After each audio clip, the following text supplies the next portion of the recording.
discusses importance of employee engagement with changing situations in BPOs. And for this, I would like to invite Mr. Kiran Jonnakuty, Delivery Head Enterprise Apps from Conduent. Mr. Kiran carries over 25 plus years of global experience in delivering value to Fortune 100 customers. He holds an MBA from the USA and a PG diploma in AI and ML. He's responsible for building and running multiple portfolios, including automation. May we please welcome Mr. Kiran by having a huge round of applause. Hi everyone.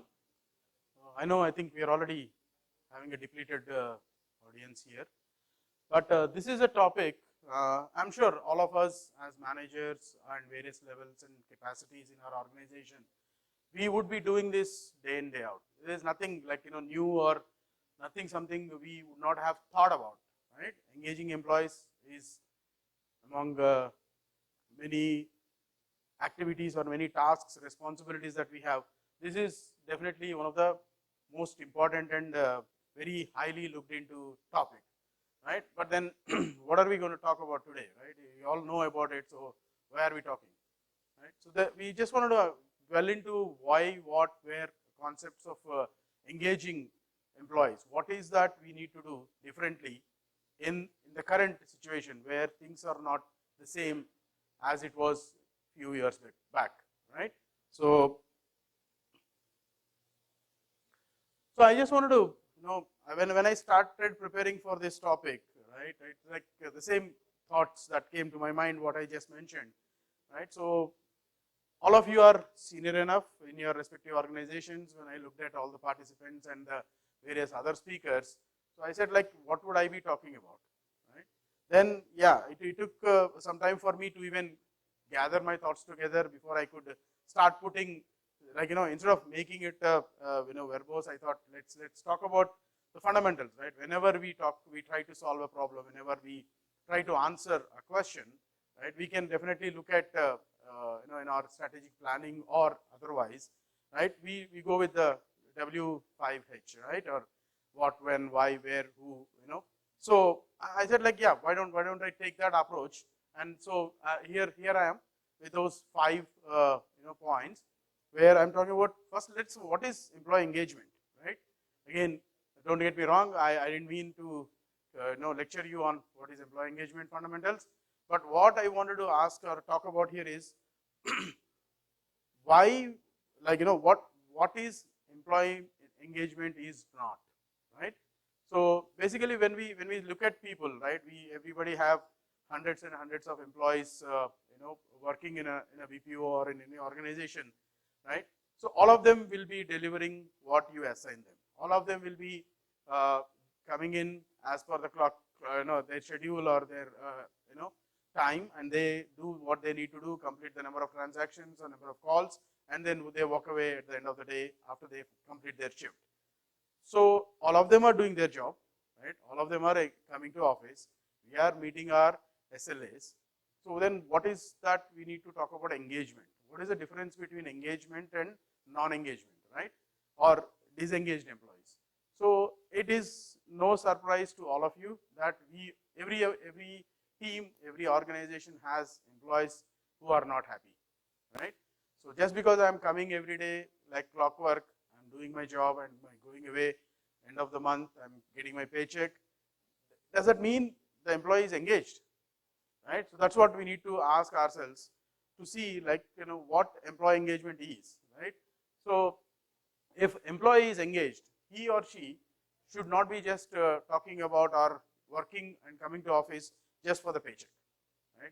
So how he or she, right, the employee is doing any and all activities above and beyond their role specific responsibilities, right? So if they are coming up to their supervisor or to their manager stating that, hey, I have this idea, why don't we talk about it? So how receptive the managers are, how receptive the organization as a culture is, how receptive the HR that is getting involved in that particular team and in that particular process are, right? So that is where we need to start talking about, if I am engaging an employee, is the employee has the flexibility or has the opportunity to stand up and speak, or come down, come to their desk, log in, log out, and walk away, right? So if they are doing the latter, coming in at scheduled time and walking away after the schedule or the shift, that means we are in trouble. Reason is, if they are doing that here, they can do it anywhere, right? So how are we making sure that those employees who are not only delivering as per their deliverables, but also continue to stay engaged with us and continue to stay loyal to the organization, right? So that has its own benefits. I'll come to that in a bit, right? So if we are saying that I'm not a dedicated employee or I'm not an engaged employee, I may not feel, say again, like sometimes we say, right, when you get up in the morning, what's the first thing you think? Oh man, I have to go again. Or are you saying, hey, today I'm trying to do something different? So like that's the difference, that the thought that the employee should have, right? Which one is that they are having matters a lot, right? That matters for the employee themselves and as well as for the organization, right? So if I move on to the next one, why to engage? I think some of the points I've already covered, but if you look at why to engage, so let's do the opposite again. Why not to engage, right? So if an employee is not engaged, like, then he or she will be like, feel undervalued, because sometimes the employee might have some ideas which might, because she or he came from some other organization where they have seen, right, something working more productively, more efficiently, and if they wanted to come and contribute because of organizational restrictions, organizational policies and practices, if that employee is not encouraged by that, then the employee feels that, hey, they used to listen to me, I'm here and I don't see they find value in me. So what should I do, right? There is a problem, but I don't know if who's going to solve that problem in that organization, right? So if the employees, when you don't encourage them to do that, they'll definitely be discouraged. That means they will stay as long as they feel like staying, as long as they're getting their paycheck, but you're not getting anything out of that employee besides your SLA work that you are committed to, or he or she is committed to your organization, right? So that is something we definitely need to look at, right? So engaged employee versus unengaged or non-engaged employees. We don't want to have employees who are not engaged. See, it's again, stand here and give you a lecture for that, and it's very simple, right? But practically speaking, it is very, very, very difficult, because every employee, every manager have a span of control, like it goes into double digit, sometimes triple digit, based on where you are in the organization.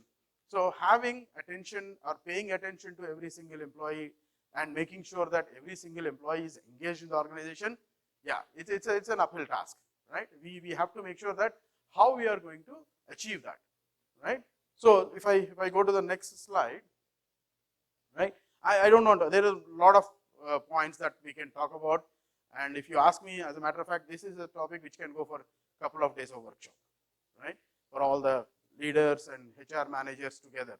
But we are trying to get it done in 20 minutes, so I'll try to see how best I can communicate the message around, right? So if you look at, I took 4 primary points or primary aspects which we should be looking at, where we can get something out of the employees, right? First and foremost is communication, right? So many organizations, we think we are communicating to employees because there will be mailers coming from your CEO, CFO, or even your business unit head.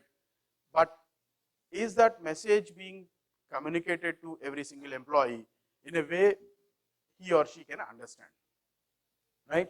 And how transparent is that message?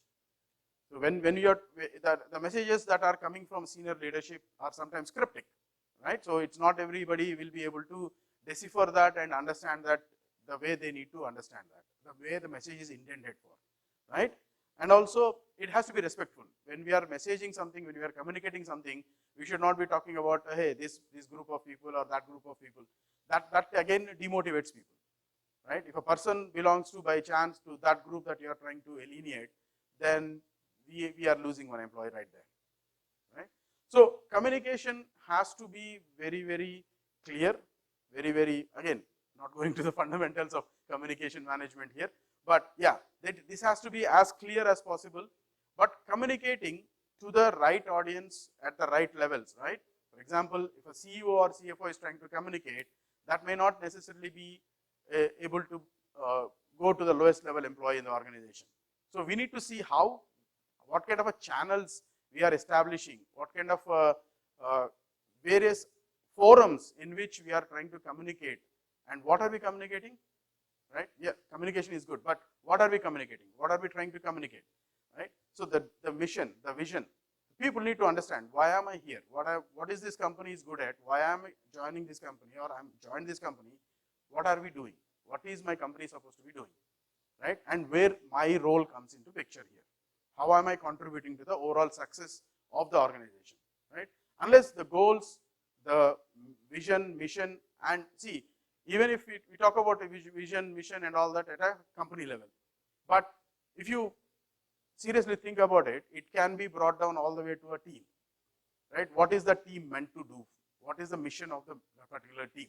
What is the team lead supposed to do? What are the team members of the team supposed to do, right? If we can make that, when I say transparent and clear communication, it has to go that level. When it goes to that level of detail, and when they understand, they will definitely appreciate, hey, I have this responsibility on my shoulder, right? I should be doing something, right? I should be fulfilling my responsibilities, right? And that's one of the very, very key, right? Anywhere we go, communication is definitely important, because for us to understand each other, we need communication. But here we are talking about an organization level, employees trying to understand what their responsibilities are supposed to be, how clearly they have been communicated to them. Okay. So next comes the training and development. Again, these two need to go together, right? When you are communicating, if you are telling me, hey Kiran, you are supposed to be doing this. So the communication has to be bidirectional. It cannot be one-way street, hey, do it and get out. It has to be like, if they come and tell me, hey, you are supposed to be doing this particular process from today onwards. So then the employee also has an equal responsibility to stand up and say, hey, I have no idea, no clue whatsoever about this process. Now train me, right? If I don't ask, then there is a communication gap. So we need to ensure that there is a open, free flow communication in both directions, right? So now coming to training and development, when we are talking about training, we are not just talking about the training for the processes that individuals have to are responsible for, or they have to take care of as part of their job. So we are talking about training. See, we all give training to all our employees for a specific process when they join, or when they get shifted from process A to process B. We are not talking about that simple training alone, right? We are talking about trainings related to new skills. And this age, right, especially when we are talking about this age, we all heard, right, multiple colleagues of mine now here came up and talked about technology, AI, how it's changing the way the working conditions and working cultures are, and the millennials, what they are thinking about, right? Everybody is hearing something or the other buzz, right? Just not long ago, right, maybe 10 months back, we were talking about come November, I think December, January timeframe, like the entire IT related or process related thing, we are talking about ChatGPT and generative AI, whatnot. And I can guarantee you, because this came to me as a request also, so can somebody come and explain to us what, first of all, AI is, what ChatGPT is, right? And what is generative AI? How are they going to help me or help us, right? People not necessarily know at their own levels what these are. There may be a lot of content available out there in the internet, right? We can always Google it, or they can do a ChatGPT download and ask ChatGPT itself for that information. But how do they understand that, right? Especially in all the processes that we engage employees, not necessarily all of them are technically sound to understand some of those things, right? So we need to make sure they understand, and we also need to make sure wherever required, we train them in the relevant technologies, because they should not be left out. They should not feel that, hey, everybody is talking at a 10th floor level and I'm still at the 2nd floor. That means you have a dissatisfied employee.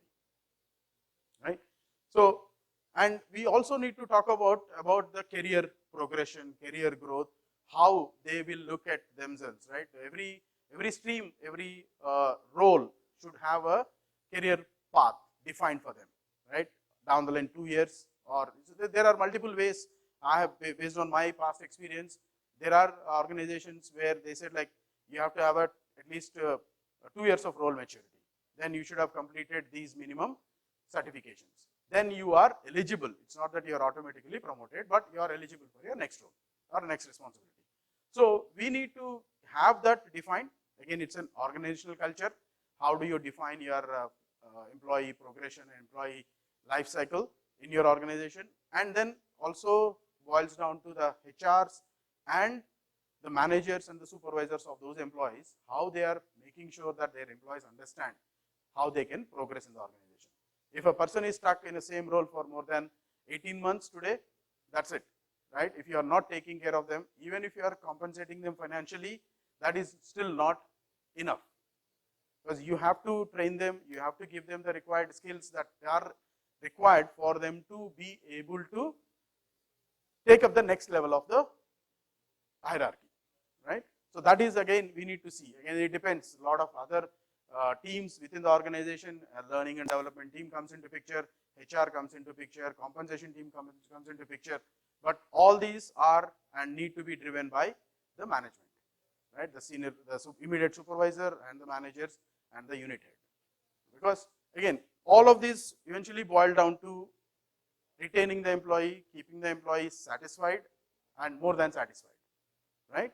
So that is what we need to take care of in terms of training and development. And the third one is again another important aspect.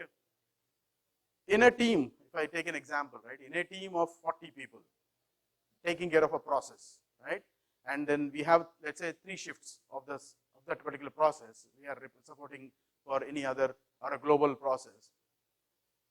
How are we recognizing individuals' contributions and how are we rewarding? The fundamental challenge I have heard and come across from many employees is that, hey, every time you only give whatever goodies you give only to these 4 people or these 5 people. What about the remaining people? So what I'm trying to come up is that there is a bias, inherent bias in the process which needs to be taken care of by the management. Right? If that is missing in action, all that we do, right, eventually will not help you retain the employee for a longer period. Right? So that is very, very critical, is what, again, I'm talking from my personal experience also, and also from what I heard from my other colleagues. Right? So coming to recognizing, so we have to recognize and we have to celebrate as frequently as possible and as much as we can. And we need to recognize small wins also. Right? If somebody achieves something like all along last 2 months, that individual was not meeting his or her SLAs, but suddenly one day she started or he started meeting them consistently for a week. Yeah, there's a time to celebrate. You don't have to, like, go and make a big lunch party or anything, right? All you have to do is like take that as a manager, take that individual for a cup of coffee and appreciate what he has done, and maybe come onto the floor and tell to everybody, hey, this guy has been consistently doing this process for so much time, right? That motivates the employee, and a motivated employee is always here to help the process, here to help complete the work and provide and contribute any suggestions, improvement ideas, which will eventually help not only the organization in terms of achieving their financial and the SLAs, but also retaining the customer, which is much more important for all of us, right? So I don't want to dwell much more, I'm sure all of you. So the another point I just wanted to make also is like the flexibility, right? Especially like what we just talked about prior to me, right? Making sure the employees are still working from home, right? Yeah, we have given that flexibility. How we are making sure that that flexibility remains? Because all of us in all our organizations, except for a few big ones, right? We are still in a hybrid mode. So if you are asking every employee of yours coming back to office starting October 1st, yeah, I think we need to start opening parallelly a recruitment drive, right? Because they are not ready. Irrespective of their role, their current responsibility in the organization, employees are not ready to come back to office full time. that is given, right? So like I'm sure all of you heard like a couple of months ago when TCS made that decision, there were a lot of especially women employees, right? They have kind of said that we're going to do en masse resignations. So then Tata has to mellow down. Right? So similarly, right, and our other organizations smaller than Tata's, yeah, we don't have a choice. We don't have any other way, unless somebody comes up with a very novel idea where employees want to go back to office. Yeah, I want to hear that as well. But at this point in time, that is not possible, and we have to adopt the changing conditions or changed conditions, right? This has taught us a lot of things. People thought that like BPO work cannot be done remotely. They have to be in that secured ODC, whatever we call them, right? Multiple companies call multiple names, right? The secured area, they have to be logged in, like what was told earlier, that they used to be frisk them, right? To see that they don't have a pen, pencil, or they don't have a paper or anything. But now we have ways of achieving that. When you are investing yourself in those technologies that we just talked about, right? You are giving the required flexibility. You are giving them the space, the room for them to feel that yes, the company needs me, right? And they are ready to invest this extra money to make sure that I continue to work from my home and be part of the company, continue to be, right? So that is something we need to see. And we also need to see like some women employees predominantly, but also male employees, where some of the schedules or some of the shifts, they have personal reasons and all, they come say that, hey, sir, I am not able to make this shift for next 1 week, can you? So sometimes, again, supervisors, nothing wrong with them, but they are also tied. They have their own pressure from their managers, right? So they will say, no, I don't have anybody else to work during that shift.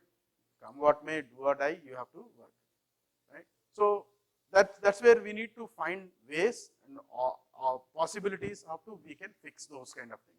And when you give that flexibility, the loyalty grows, right? When I'm able to work at my own pace and my own schedule as per my guidelines or my requirements, and if the company is accommodating, I have the utmost respect for my company. And then that respect translates to loyalty, and loyalty translates to longer term commitment to the organization, right? So these are few of the points. Again, not all, we can talk about many more where it could contribute to employee retention or engaging the employees in the right direction to contribute to the growth of the organization and reduce the recruitment costs, right? And it's like all we know, right? The bird in the bush is worth twice in the hand, right? So that's how it is. So yeah, so I think I have also kind of dwelt into this number 4 here. Who is responsible, right? So primarily, definitely, the first and foremost, it is the supervisor of the employee, right? If they are ready, they are willing, and that means the supervisor or manager also need to be involved here, right? It's a top-down approach. It is definitely not a bottom-up approach. If the senior management and the policies and procedures of the organization are designed in such a way that this is how we are going to make sure that we make our employees engaged as much as possible. Again, 100% is not always a possibility, right? As much as we can, we should do it. And when we are doing that, these are the process, these are the procedures, these are the approaches that we will take at various levels. So everybody from the CEO's office down to the employee should be having the same mindset, should be following the same processes and procedures. That will help. But otherwise, if there is a communication gap, which is again we talked about as a fundamental requirement, if there is a communication gap in this hierarchy, then we have a broken chain, right? So that is how we need to make sure that the supervisors and everything in the hierarchy plus the HR, because HR is also responsible for defining and distributing the policies and procedures that should be followed. HR is also, because I say HR in general, because within HR we have L&D also falls under HR, right? Human Resource Management team is responsible for how and what kind of a trainings, what kind of development programs that we need to define for our kind of employees, right? It's not a one size fits all, right? If you are doing it company A, that does not necessarily mean the same training programs will be applicable for company B, right? We need to understand our, like we say, right? We need to have the requirements detailed enough to understand our employees, what they are not doing, or what they know or what they don't know, what is that they need for tomorrow, what are the new skills that they need to acquire. Once we have that understanding, yes, they are the ones who need to come up with a learning plan and development plan and organizational progression plans for the employees. That will definitely give the required engagement or satisfaction, loyalty for all the employees, right? So in conclusion, again, we have to think, right? Again, as I started also said that this is not a topic that we don't talk about or we don't think about every day in our day-to-day organizations, our day-to-day lives. But are we thinking seriously enough to make sure that if I have, as my example I said, if I have 40 people, am I every time rewarding only the 4 but not the remaining? Why? Right? Why are the people not happy? Why is every single one member of, because at the CEO level, if he or she is managing 1,000, 10,000 employees, they may not be able to pinpoint one individual why he or she is not happy. But if the supervisor who's having a span of control of 10, 15, 20 people, he or she can definitely make that difference, right? So in conclusion, employee engagement, even though sounds simple, even though sounds everything that we do, we talk to everybody, we say hi to everyone in the morning, it's not that enough, or that is not enough, right? It involves, it requires much more deeper insight and thought. Okay, so with that I conclude my presentation. Thanks everyone.